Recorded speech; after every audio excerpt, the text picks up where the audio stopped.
Alistair, thank you, and thank you to the team at the AIIA in Victoria. You honour me by this being the final presentation, the final event at this great venue.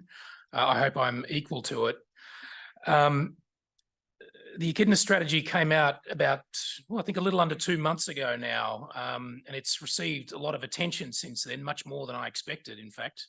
I know, I forget the actual date, but I know it came out just before Father's Day. And in fact, a colleague of mine at the time said that he bought a copy for his dad for Father's Day, which I found quite touching.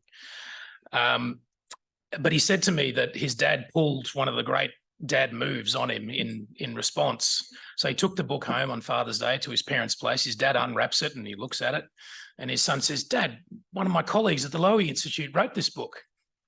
And his dad says, "Are you telling me that your colleague's passing out books for free and now you're passing it off as my Father's Day gift?"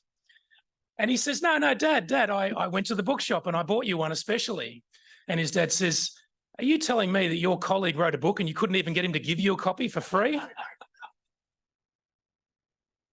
Anyway, it's received a lot of really welcome and unexpected attention in that time. I honestly did not expect the kind of reaction that it's received, and just the scale of the reaction that it's received. Mostly positive, but I'd like to frame my comments this evening as a response to some of that attention. The subtext that I've felt in that in the attention that the book has received, specifically this question of radicalism. I think Alistair maybe even alluded to it. He used the word contrarian, I think, and I don't mind that so much. Radicalism, though, I'm a little less comfortable with. And I think that has been a subtext in much of the commentary that the book has generated, and in the questions that I've been asked by my peers, by journalists, and by the public. So I'll lay out the argument of the book in such a way that I hope it answers the charge of radicalism on my part. My contention being that I'm not the radical here. The radicalism lies on the other side of this debate. The American essayist William F. Buckley said that the role of the conservative is to stand athwart history yelling "stop." And I think actually that's the role I'm trying to play in this debate. The charge of radicalism is understandable on one level.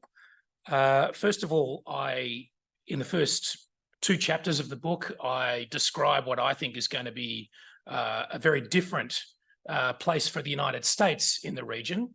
It seems to me that when you take into account the sheer scale of China's rise as an economic and a strategic power, that the United States, in order to engage in a contest for leadership with China, needs an extremely good reason to do so. In fact, I would argue an existential reason. And the first chapter of the book is actually dedicated to questioning whether the United States has a good enough reason to take on a contest of the scale that China represents. After all, this would be I think, a multi-generational contest. And it would take in all aspects of American national power, all aspects of government, including not just military, but foreign policy, intelligence, the space program, the arts. Just like the Cold War was a multi-dimensional contest. And of course, Silicon Valley would in a sense be recruited to this contest as well. You could argue it already is. So America needs a really good reason to take on a multi-dimensional, multi-generational contest of the kind that I'm describing here. And my argument in the first chapter of the book is really that it doesn't have a good enough reason. And that's because the United States is an incredibly secure country. It's separated from China by a vast ocean. It has the largest military in the world. It has thousands of nuclear weapons. And there's every reason to think that the United States, despite its political travails, has all the ingredients for long-term economic success and continued innovation. In fact, it has perhaps more ingredients in that regard than China does, just to mention one factor, a much younger population. So Yeah, the United States needs an incredibly good reason. I don't think it has one. The consequences of that is that allies such as Australia, but not limited to Australia, will need to do more of this themselves. The United States won't, I think, ultimately commit itself to defending its position of leadership in Asia. It no longer, it already doesn't have a dominant military position in Asia, and it certainly won't in the future as China's military capabilities grow. So that perhaps might sound radical to some ears, I understand that. I'm also calling for a new defence strategy for Australia, one that is purely defensive in intent. I'm, in a sense, quite old-fashioned. I believe I'm an adherent to the Defence of Australia idea. I want the ADF to be capable of defending the Australian continent. And I think actually the distance is a major Australian asset. In fact, the single biggest defence asset that we have is distance, particularly when it comes to China. Beijing is closer to Berlin than it is to Sydney. That fact is often forgotten in the Australian national debate. We often hear, for instance, Senator Jim Molan, former Senator Jim Molan, wrote a book about the Chinese military threat to Australia called Danger on Our Doorstep. Well, if he's right, then it's a bloody big doorstep. China's several thousand kilometres away. So distance is our single biggest national asset, and we ought to preserve it.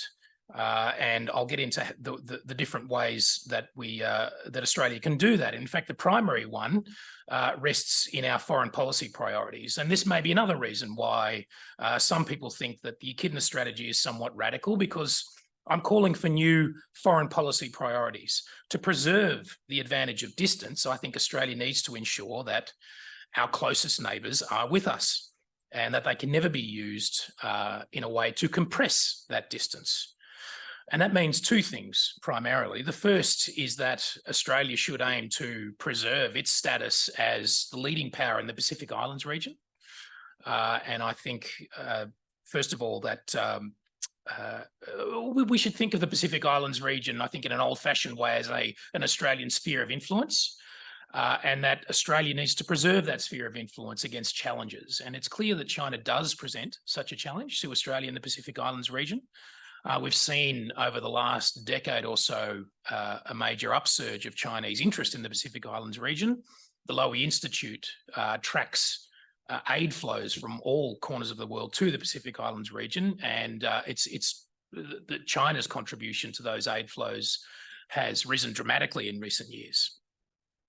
There are also stories that emerged in 2018, and I think from all the information I've seen, very credible reports that Chinese entities, state-backed entities, have approached local governments in Vanuatu and in Papua New Guinea with the idea of China establishing a permanent military presence of some kind in those two countries. In the event, with a little bit of Australian statecraft, those efforts were rebuffed reasonably easily, actually, by Australia. But nevertheless, it was an indication of Chinese intent and of China's ambition in the region. Now, Australia does have certain advantages in the Pacific Islands region that I think will be very hard for China to overcome.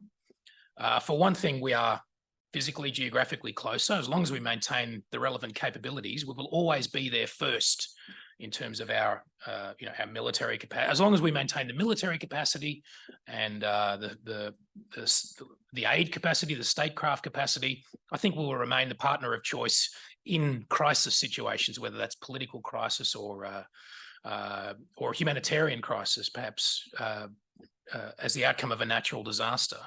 We're closer, so we'll always get there first. We also have closer economic, cultural, sporting ties with the Pacific Islands region that China can never match. On the economic front, of course, we have the Pacific Island Worker Scheme, which could be extended further, could be made better. But it's safe to assume that China will never match anything like that. We're also a member of the Pacific Islands Forum, and China is not. And then lastly, I think there's an imbalance of resolve between Australia and China in the Pacific Islands region. And what I mean by that is simply that it matters more to us than it does to China. I think the Pacific Islands will always be a first order priority for Australia, third order for China. So with all that said, I think we have certain natural advantages in the Pacific Islands region, but we need to remain vigilant so that we are the leading power and none of those countries ever succumb to Chinese military basing. That should be the priority for Australia. The second priority, I think, in our nearer abroad is Indonesia. And what I've called for in the Echidna Strategy, and again here, this is where the book could be accused of radicalism, is that Australia try to develop something akin to an alliance with Indonesia. It will never be called that because the Indonesians are a little skittish when it comes to alliances because of their history as a non-aligned power. But nevertheless, I think it ought to have many of the attributes of an alliance. And I think there are many factors that mitigate against that. A lot of old Indonesia hands will say, well, we've been working on this relationship for decades. All the hopes and dreams that Australian foreign policy thinkers have about this issue have never been realised. It's a perpetually underperforming relationship and we'll never get there. I acknowledge all that and I think it's probably right. But nevertheless, I hope that changing circumstances will impose themselves on Indonesia in such a way that they will drift towards stance that makes such an arrangement with Australia more attractive to them. And I think the single purpose of such an arrangement between Australia and Indonesia should be, and the reason why there's a very strong basis for such an arrangement is that we share one single strategic objective, which is that we both want to live in a region in which China is not the dominant strategic power. And I think, I can find that to maritime Southeast Asia specifically. We both want a region in which, we both want a maritime Southeast Asia in which China is not the dominant power. We can't stop China being the leading power, but we can stop China from dominating. And that ought to be the objective of such an alliance-like relationship between Australia and Indonesia. The other reason I think why my book might be considered radical is that it is critical of AUKUS. And I want to get into that in a little bit more detail, the question of AUKUS. But first of all, just to quickly take stock of where Australia has arrived in regard to the US alliance over the course of this century. And we have seen over that 20-odd year period, I think, an unprecedented tightening of the relationship between the security relationship between the United States and Australia. First of all, of course, on 9/11 in 2001, ANZUS was invoked by the Howard government for the very first time. In 2011, President Obama chose Canberra as the setting to launch the so-called pivot by the United States. But I think over the last 2 years, 2 and a bit years, we've seen probably the most dramatic tightening of that relationship. Of course, the date that really marks that shift was the 15th of September 2021, when Prime Minister Morrison announced AUKUS, stood virtually alongside Prime Minister Boris Johnson and President Joe Biden to announce AUKUS. And since then, we've seen not only subsequent announcements about AUKUS under the new Albanese government, but we've also seen 2 separate announcements that are related to AUKUS. The first was the news that RAAF Tyndall would be upgraded. This is an airbase just south of Darwin, would be upgraded to host US bombers. So it'll be a rotational US bomber presence, which will allow up to 6 American bombers to operate from RAAF Tyndall. So fuel, accommodation, munition storage will be upgraded in Tyndall. And it means that the United States will be able to conduct operational combat missions from RAAF Tyndall. The second thing was the announcement of Submarine Rotational Force West. That happened in March this year. And under Submarine Rotational Force West, up to 4 American nuclear-powered submarines would rotate through HMAS Sterling in Perth, and possibly 1 British nuclear-powered submarine as well. And again, this would mean that those combat assets would replenish and rearm on Australian soil, and they would conduct combat missions from Australian soil. And when you put those two things together, Tyndall and Sterling, it means that for the first time since the Second World War, American forces would be conducting wartime missions from Australian soil if the US ever went to war with China. Now, the Carnegie Endowment's Ashley Townsend rightly described that as, quote, a transformation in the character and purpose of the US-Australia alliance, one that will see Australia play an increasingly pivotal role in actively supporting US military operations as part of a strategy of collective deterrence. So Ashley refers to transformation of the US-Australia alliance. And to me, transformative and radical are fairly synonymous. So I think that puts my alleged radicalism on this question into context. I have at no point advocated for abandoning the alliance. I just expressed real skepticism and real doubt about doubling down on the alliance. And I don't assume anymore that the alliance will protect us in the way that it has, historically has. The book says explicitly that there's no prospect of a breach between Australia and the United States. In fact, we're heading in the opposite direction. Nor does it advocate that Australia should seek out such a breach. The alliance, I argue, will abandon us long before we abandon it. It seems to be Australia's fate to be treated that way by great and powerful friends. So I never said anything about divesting from the US alliance. What I warn about is the consequences of an unprecedented tightening of the alliance, thanks to AUKUS and the new basing arrangements. Skeptics like me aren't criticising the alliance as we've known it in our lifetimes, but something quite new.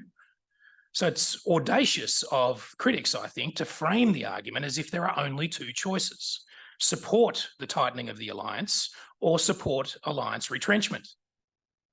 Let's remind ourselves how we reached this point.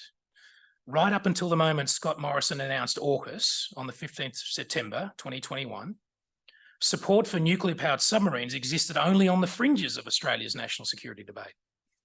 No significant Labor figure backed the idea. That AUKUS then instantly became the new orthodoxy says more about the nature of our defence debate than it does about my feelings towards the alliance. It also speaks to the strategy of the Labor Party on national security questions, as it insisted on aligning itself with the coalition on AUKUS, lest it hand its opponents a political weapon in the lead up to the election. I sympathise with the Labor Party. It was an understandable political strategy, though in effect it killed off the national debate on AUKUS before it could even begin, at least until Paul Keating's intervention in March of this year. So I'm not a radical on the alliance, but I should note one exception that I make at the end of the book, and that is if the US insists on maintaining uncontested leadership in the Asia-Pacific region, then I think Australia should not go with them. And if that causes a breach, then I would argue so be it. Our goal should be for the US to abandon any prospects of uncontested leadership and embrace a less ambitious balancing role in Asia. And I think it's probably drifting towards that kind of policy anyway.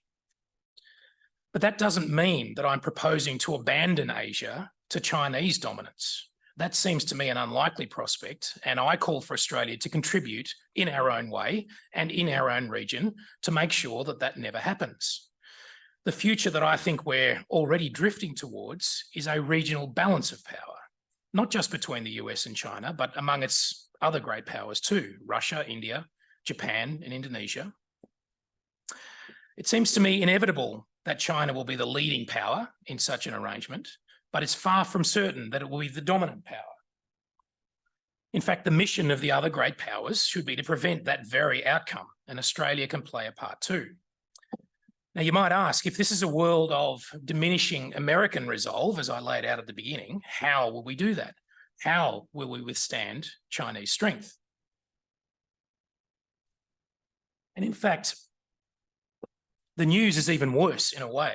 It's not just that we may have to withstand Chinese ambitions and Chinese power whilst in a world of diminishing American resolve. We'll also need to do it more or less individually, because any hope that regional powers will band together to withstand Chinese power will, I think, founder on two factors: geography and economics. On the geography question, firstly, it seems to me impossible. Well, let me illustrate the argument with reference to the Quad, which is seen as something of a hope for closer strategic ties between three great powers and one middle power, the United States, Japan, India, and Australia. Now, it seems to me that arrangement is never going to meet those ambitions, and that is for geographic and economic reasons. So just to pick an example to illustrate the point, if we consider the border skirmish that happened between China and India a couple of years ago, and if we imagine something like that happening again, but let's say on a slightly larger scale, something we would call a small border war between China and India, does anyone think in those circumstances likely that Japan would intervene in any material way on India's side?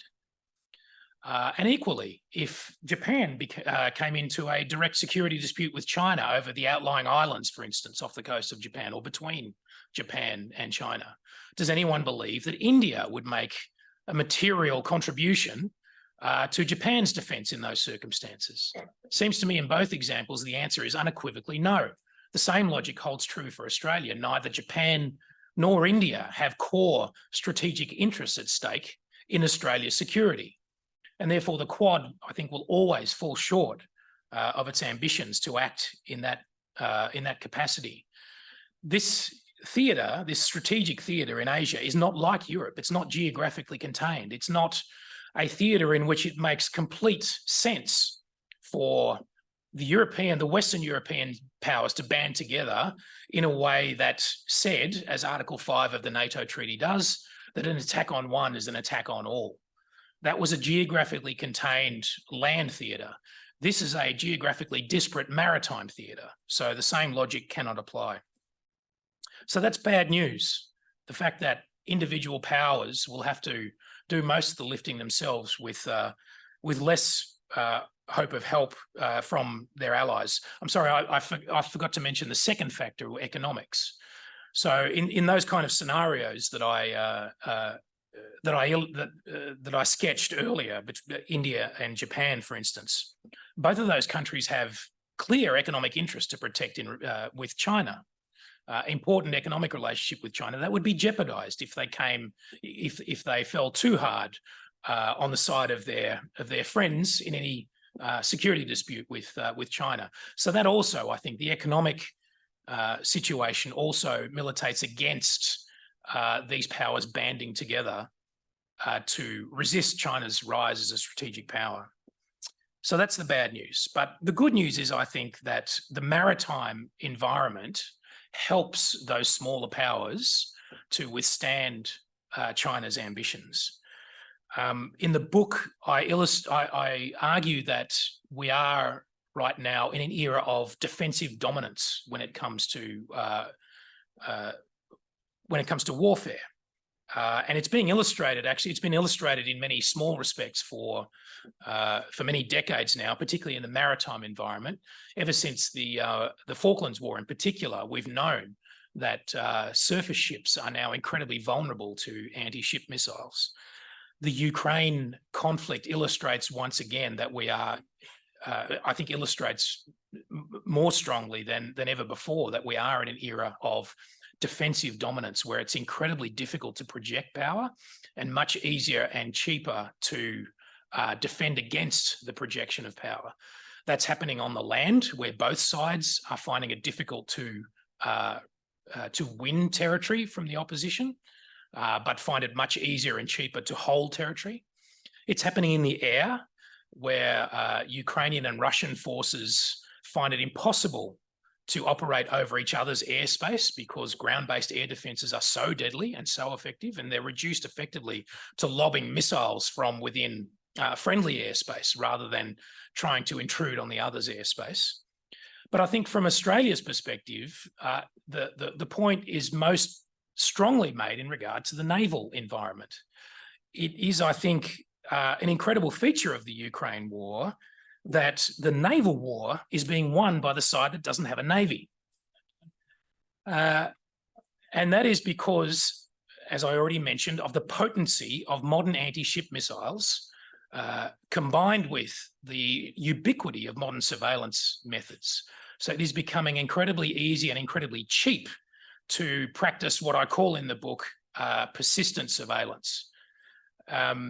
It's very difficult to keep the concentration of force, whether that's on land or in the air or at sea, to keep that a secret.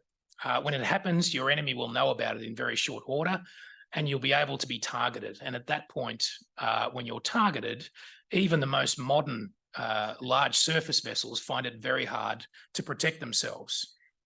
And because Asia is a maritime environment, the projection of power has to happen by sea. Any significant projection of power has to happen by sea. And so that hands the advantage to the defenders.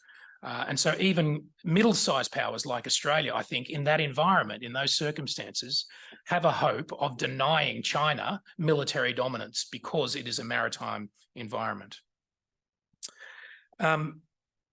Geography has also, I think, handed us an opportunity in the form of Indonesia. Indonesia, as I've already described, Indonesia, I think, is going to become vital to us for because we do need to forge that alliance-like relationship with them, and because it's going to become crucial to us because it is a nascent great power. One of the more worrying things for Australia when it looks at the security environment vis-a-vis China and China's ambitions is that everywhere else around the Asia Pacific, it's fair to assume that China's ambitions will be constrained by other great powers. So in the Indian Ocean, for instance, it'll be India that constrains China's ambitions. In Central Asia, Russia will play that role to a degree, although somewhat less than we might have said a year or so ago. In North Asia, it'll be Japan and the United States that play that role. But Southeast Asia doesn't have a resident great power. And it's always been kind of a secondary theatre for the United States. So you might argue, actually, that Southeast Asia is the most obvious outlet for China's ambitions because there is no resident great power for it to face. So I think in those circumstances, Australia should very much want Indonesia to be that great power. And it's the only obvious candidate to me. It has the population size, it has the economic potential, although it doesn't have that weight just yet, to play that role. It also doesn't really have that ambition at the moment, it's fair to say. Indonesia's strategic personality doesn't lend itself right now to playing that leadership role. It's very much in Australia's interest that Indonesia finds that personality, finds that ambition, and that's something we should aim to encourage in every way we can. But if we can achieve those kind of ambitions with Indonesia, then it seems to me it is a natural partner for developing that kind of defensive maritime strategy that I've just described, the kind of denial strategy that together would make it impossible for China ever to be the dominant power in maritime Southeast Asia.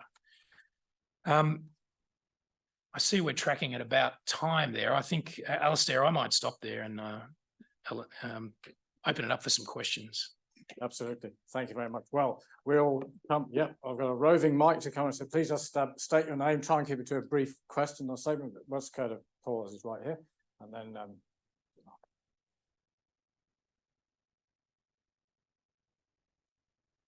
Yep, there we are. Thanks, Sam. Let me say, first of all, to anybody in the room who hasn't yet got a copy of the Echidna Strategy, I do urge you to buy a copy and read it. It's the most refreshing book on Australian defence policy I've read in a long time. And I've known Sam for a long time. I feel a butt coming. Yeah. Oh, yes, Paul Mugg. Thank you. Look, as you know, I have a lot of questions for you, but I just wanted to make a simple orientation point. That is, you said distance is our greatest friend in this regard because Beijing is further from Sydney than it is from Berlin.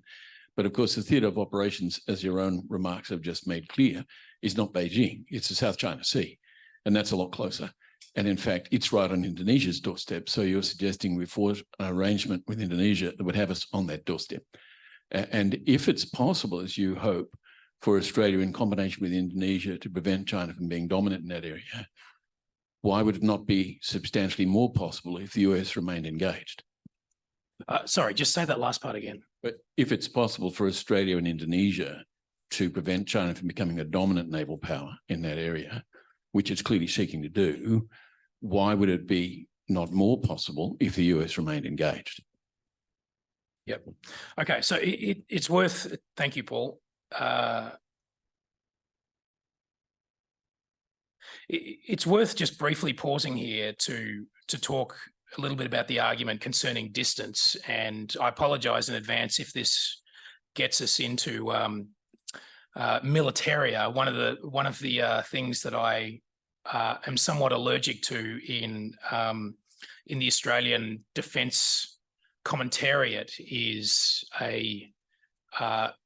too much of an affection for military technology, and that the love of the sort of boy's own love of technology tends to drive argument and ideas rather than being the servant of them. So, and I'm conscious of this because in a way I belong to that group. I mean, when I was a teenager, I used to read Jane's Defence Weekly avidly, right? So I maintain my fascination with it, and almost despite my own sort of views on the topic, I'm almost embarrassed by my own interest in the subject. But nevertheless, it's worth just pausing on this question very briefly, and I'll do it in as sort of a broad way as I can, the way I did in the book. So anytime a military commander when a military commander is told to hit a target, and he or she has, let's say, 500 kilograms of high explosive to neutralize the target, the military commander needs to find a way of putting that high explosive onto the target. And the distance over which he has to do that will determine, of course, how he does it. So if the military target is over the next hill, then you could send a few soldiers in a truck under the dead of night, and then you could detonate the high explosive remotely, and that's incredibly cheap and relatively easy. However, if the military target is 500 meters away, or let's say 5,000 meters away, you need artillery. That's harder and it's more costly. If it's 500 kilometers away, you need fighter aircraft. In fact, you need probably a whole squadron of them, and maybe more. And then you need airfields, and you need support crews, and you need a whole, you need a whole training school. You need a whole infrastructure behind it. If the same target is 5,000 kilometers away, you need an ICBM, an intercontinental ballistic missile. And that means effectively you need a whole space program. That becomes then a truly national infrastructure effort that costs billions of dollars to maintain. The point here is simply to say that all the way along that continuum, from 500 meters to 5,000 kilometers, the task becomes exponentially more difficult and more expensive. And yet the actual military power that you are delivering remains constant, right? So that is why distance protects Australia, because it is almost impossible to overcome that distance without spending an incredible amount of money. So therefore, I think Australia's defence objective should be to preserve that distance. The odd thing about AUKUS, by the way, is that it's an attempt to compress that distance. We're proposing to buy weapon systems that actually take us closer to China, when I would argue we're much better served by staying well away. In the unlikely event China ever wants to attack us, let them overcome that distance. Why should we do it for them? Now, on the specific point, Paul,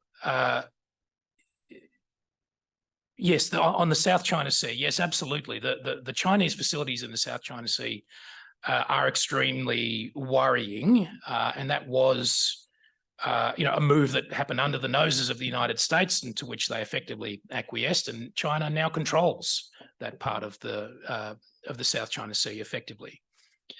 And yes, an alliance of the kind that I'm suggesting with Indonesia would take us much closer to those facilities. So that to me is unavoidable. The whole point is to not let them achieve even more in the region. The prevention of Chinese basing in the region should be a top priority. It's a statecraft priority, not one for defence policy. Although our defence policy should allow for the fact that our statecraft might fail and we might need to neutralise those facilities or at least prevent them from being used. So yes, I very much share your concerns about that. Could the US possibly help in that regard? Wouldn't such a strategy be more successful with the US on our side? Absolutely, yes. Absolutely would. And there is some indication, I think, that the US is drifting towards a policy and a force posture in Asia, which actually allows it more of a role of balancer rather than of dominant power. So I think actually it's very much in Australia's interest to encourage the United States along that path. But ultimately, America's core strategic interests are not engaged here. And so we can't rely on the United States to help us in that sense. Long answer, I apologise. Thank you. Zara Kimpton, National Vice President. Look, you've addressed a little bit in that reply about my question. You said that if the US insists on maintaining leadership in Asia, we should not go with it. As you were talking, it made me think of our late President Alan Gingell's book, Fear of Abandonment. And that has been, I think, was very much a sort of guiding light of Australian foreign policy. You've said that you don't think that Japan or India would go into bat for us. I know you've said that Indonesia is somewhere that we should be looking if we could ally more. But how if America is not there to support us, how are we really going to, this fear of abandonment must still be relevant to Australia? Well, thank you. This gives me an opportunity to pay tribute to Alan, who was a friend and who we lost far too soon, and who was a real, who encouraged me really at the beginning, of this process of writing the book. I was in two minds whether to write it at all. I'd actually reached the point where I'd kind of lost faith in the, if you like, the cultural power of books.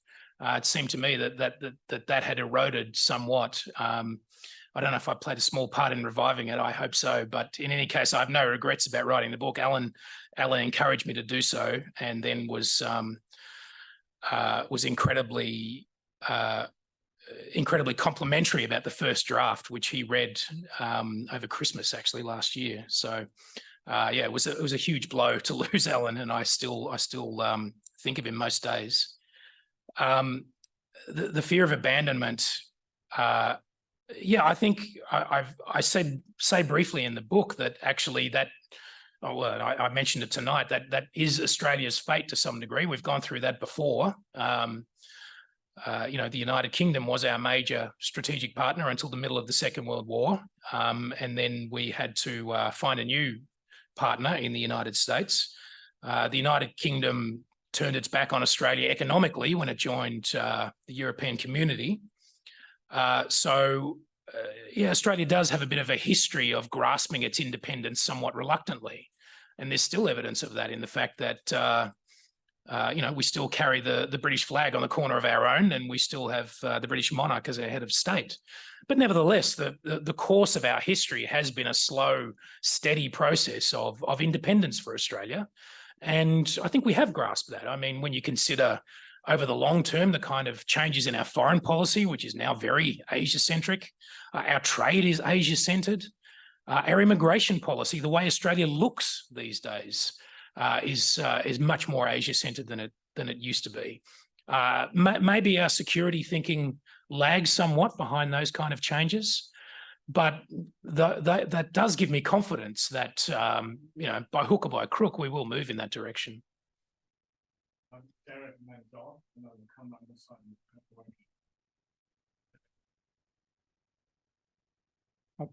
Thank you. Congratulations, Sam, on a very engaging book. Got my copy.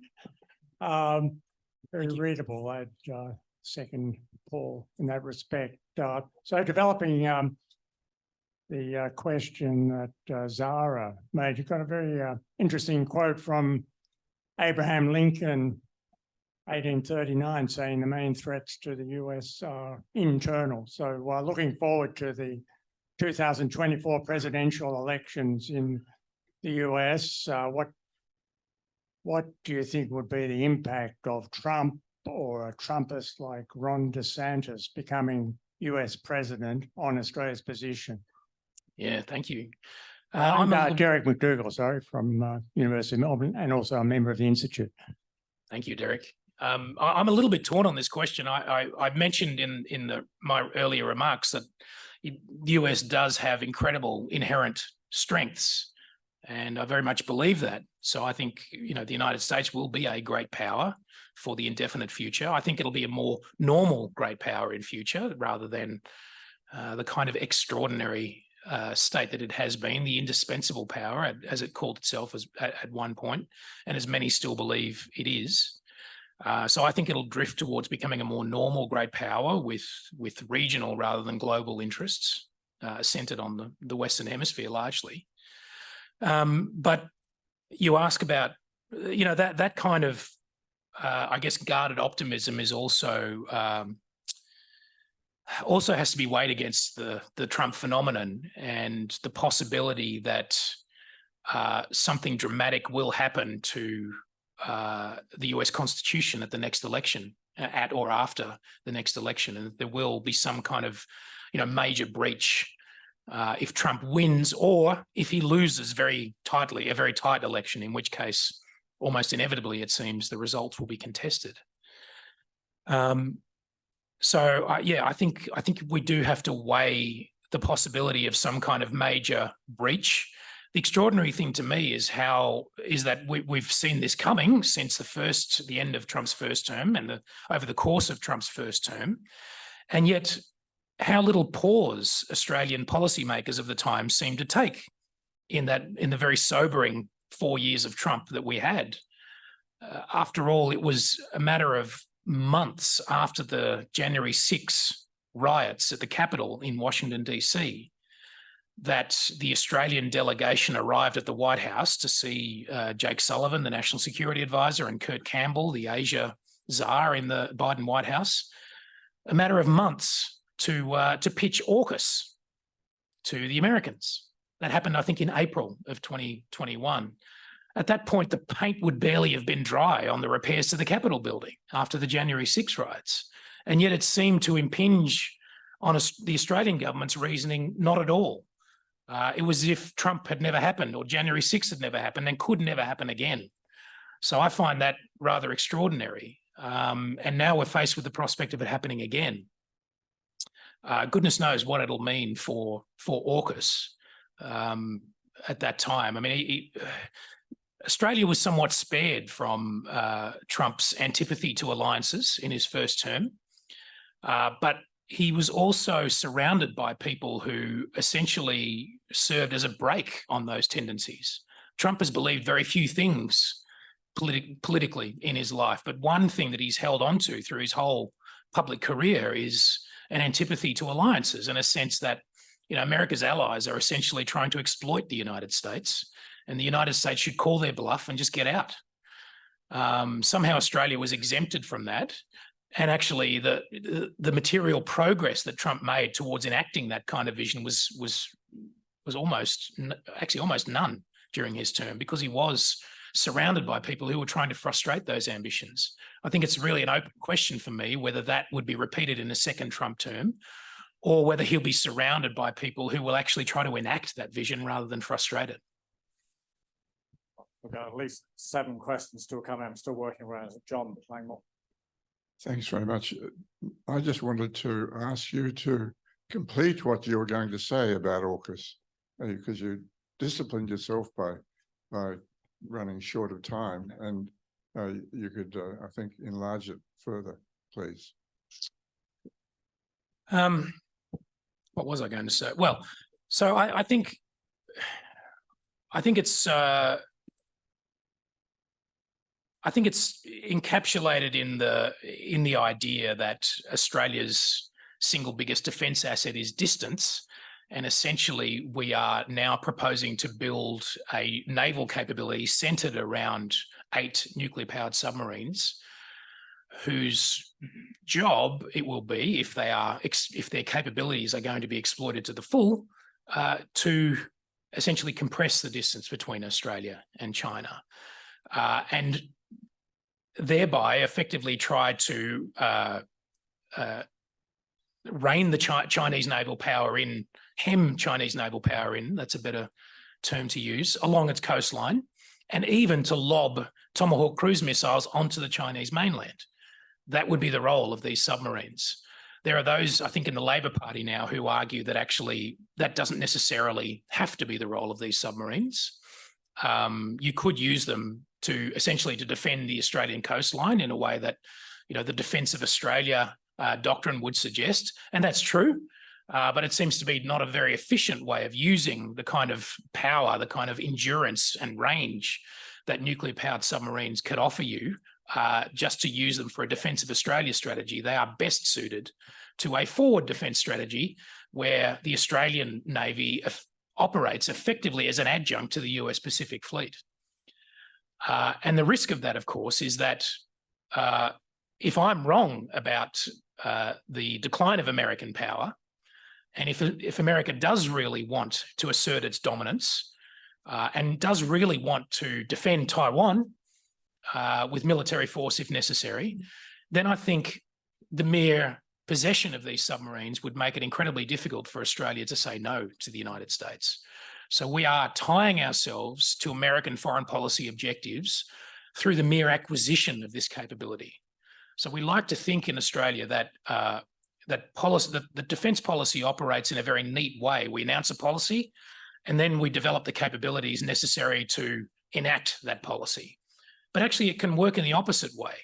Capability can drive policy, right? If you have the kit, it makes it very hard to not use it or to say no to your ally when they want you to use it. If we don't have the kit, then the question never arises. If we build the kind of force that I'm arguing for, one that's centred purely on the defence of Australia, and which doesn't have the kind of range or endurance of nuclear-powered submarines that are ideally suited to operating in a Taiwan scenario, then the question never arises. And of course, it wasn't. The Americans never asked us to do this. That's the odd thing about this whole situation. I've seen no evidence that we were under pressure from the Americans to develop these kind of capabilities. We've chosen to put ourselves in this position. Hey, Sam, Andrew Phelan. I was privileged to have a few lengthy chats with Jim Molan before he passed away. And for me, the danger wasn't just on, well, it was briefly on my doorstep, but then it came into my house and arrested me. So my experience was a little bit, and I'll tell you the tale later, but my experience is a little bit different. I guess you could say that there's more kinds of warfare than just kinetic warfare. But in any case, with Jokowi and Marape in Beijing today for BRI, my question to you is, assuming the US is distracted by Ukraine and increasingly the Middle East, if she makes a play on Taiwan, does the US go or not go? And if it goes, do we go? Well, you're asking me, would we or should we? Which one? Both, actually. Okay. Well, on the would we question, or would the US question, I'll give the same answer that I've given a number of times now during this book tour to questions that ask me to make make a prediction or a forecast about Taiwan. And a nod here to Paul Monk, who introduced me to the work of Philip Tetlock, the great American political scientist, who wrote a book called Expert Political Judgment, which I recommend to all of you. And that's a book that proved, well, pretty conclusively as you can in the humanities, in the social sciences, that political experts are absolutely terrible at making predictions, accurate predictions about their areas of expertise. So experts are useful in any number of ways. We can describe the world to you. We can explain events to you. But are we good at predicting the world to come? Well, the evidence overwhelmingly suggests that we are not. We are no better at it than would be a chimp throwing a dart at a board or the toss of a coin. So whether the United States would and whether we would, I wouldn't. I could offer a prediction, but it's worthless, honestly. My prediction is worthless. So the question then is should. I would argue that neither, given the stakes that neither Australia nor the US has vital interests at stake in Taiwan. So it seems to me for the United States, a far better model for the kind of relationship that it has with Taiwan would be the one that it now has with Ukraine, where it supplies vast amounts of weapons. It helps to train, it helps with intelligence, but it explicitly, or actually implicitly, commits never to joining the fight directly, because that would provoke a nuclear war, or has the potential to provoke a nuclear war over interests that are, while important, not vital to US interests. So we're going to move to the next question. Yeah. We're out of time. Thank you very much. I'm Hatice Bashar and I'm a member of the Institute. An alliance with Indonesia came from the left field, but it sounded very sensible. My question is, if you were to create a treaty between Indonesia and Australia, would you rather have a clause like the NATO's clause number 5 for people to defend each other if someone attacked them, which seems to be proving to be a bit sort of like furphy at the moment with a lot of things happening in the Middle East?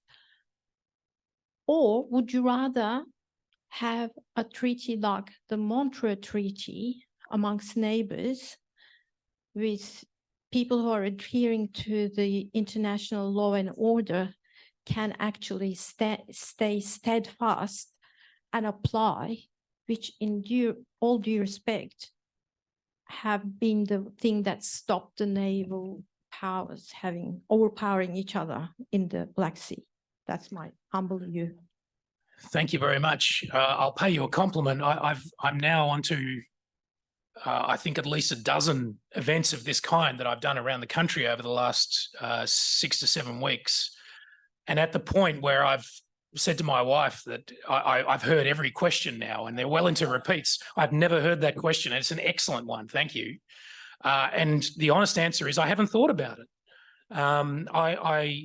I've confined myself to thinking and writing in relatively abstract terms in the book. And so I haven't thought to consider whether something like Article 5 would be appropriate for such an arrangement. It seems to me almost, I mean, my idea is ambitious enough. That seems to me almost impossibly ambitious. It's perhaps worth, yeah, honestly, I don't know enough about the Montreux Treaty to really have a view. I'm disappointing you. I'm really sorry. But I would just stress again, I think and this also maybe goes to Paul's question earlier, that the objective is really of maritime denial. So a treaty that is purely defensive in its orientation. Thank you, Sam, for an enlightening conversation and book. My question is in regards to an article written by Mark Beeson around 2014, which suggested that the US-Australia alliance constrains Australia's ability to act as a middle power in its region.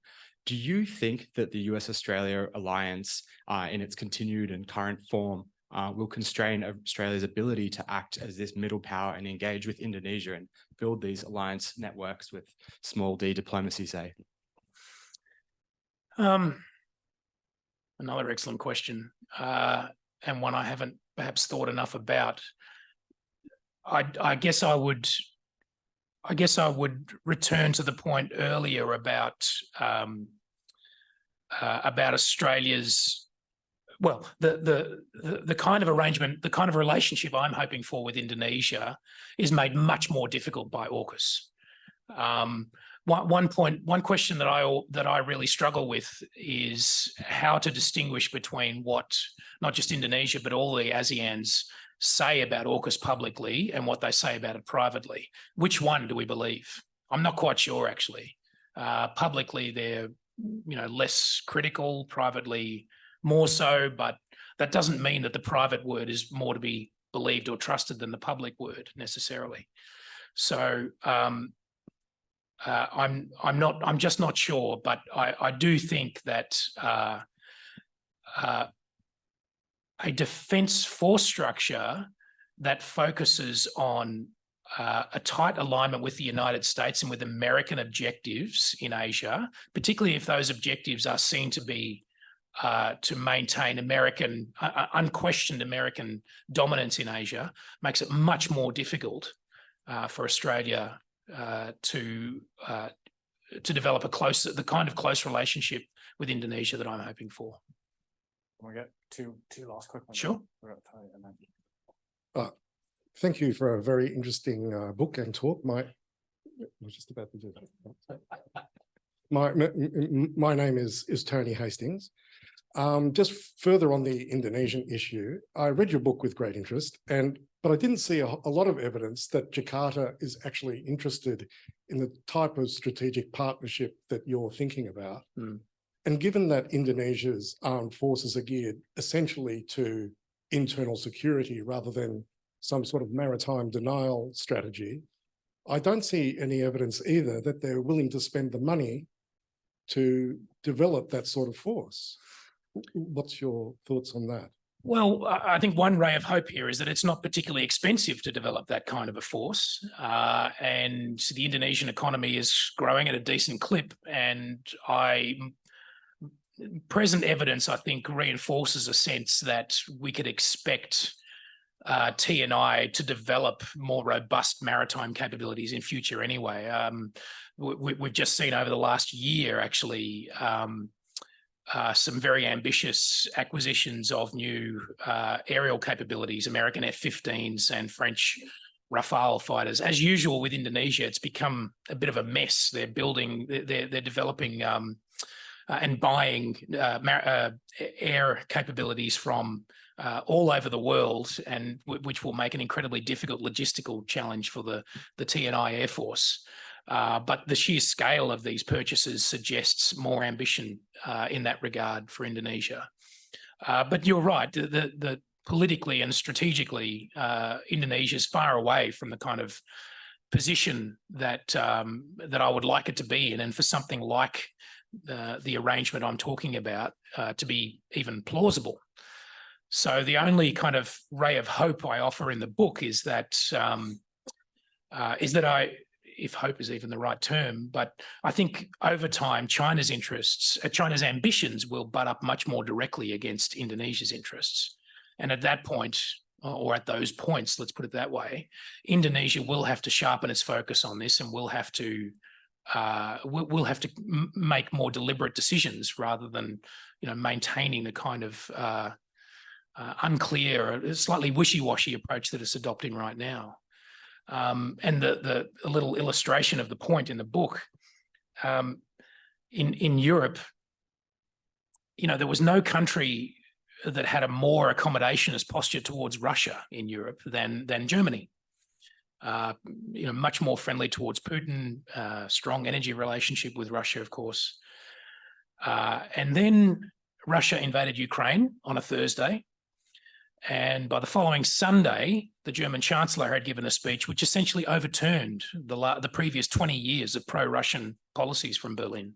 So implacable opposition to Russia's war aims in Ukraine, military aid to Ukraine, which Germany had never done before, denouncing Putin, and beginning the process of ending its energy reliance on Russia. So in the space of 4 days, German foreign policy and defence policy had been overturned. Now, I'm not arguing that China is going to act quite as brazenly in the Asia-Pacific as Russia did against Ukraine, but nevertheless, circumstances do impose themselves after a while, and I think they will on Indonesia. Sam, on that note, but unfortunately, we're out of time. I know there's other questions in the room. There's a gentleman here been waiting very patiently, but we have to sell some books. The Zoom audience too, there's been a heap of questions from Zoom we just haven't been able to get to. All I can say to the online audience, please buy the book, you might get the answer. But I think we try to finish on time. There's a lot of people here might still want to come and have a chat. Apologies, so couldn't get to you, but Sam's still here. So Sam, thank you very much. Thought-provoking ideas. Please continue to engage with everyone here, and the books are here. So please join me in thanking Sam. Thank you.